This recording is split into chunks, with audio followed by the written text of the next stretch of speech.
Welcome to our channel. Today we how to connect Tado thermostat to Alexa, detailed guide step by step clearly. To connect your Tado thermostat to Alexa, start by ensuring you have both the Tado app and the Alexa app installed on your smartphone. Open the Tado app and log into your account. Tap on the menu icon to access your settings. Select Smart Home from the list of options. Now open the Alexa app on your smartphone.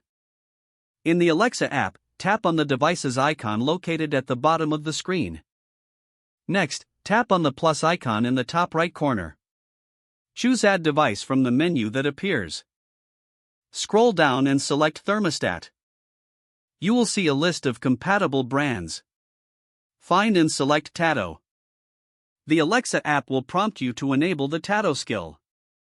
Tap on Enable. You will be redirected to the Tado login page. Enter your Tado credentials and log in. Once logged in, you may need to grant Alexa permission to access your Tado account. After granting permission, the app will connect your Tado devices. Once connected, return to the Alexa app and tap on Devices again. You should now see your Tado thermostat listed among your devices. To control your thermostat with Alexa, test it by saying, "Alexa, set the living room thermostat to 22 degrees." Adjusting the thermostat via voice command should now work seamlessly.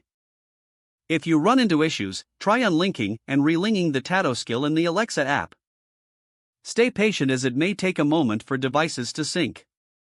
Your Tado thermostat is now successfully connected to Alexa. If the page does not load, refresh the browser or try again in a private or incognito window. Make sure you are using the correct email address, then retype it carefully to avoid small typos. If your password is not accepted, use the reset option and create a new strong password you can remember.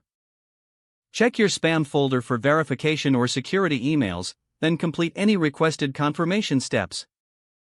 Enable two-factor authentication if available to improve account security and reduce unauthorized access risk. Don't forget to like this video and subscribe to our channel for more step-by-step tech guides.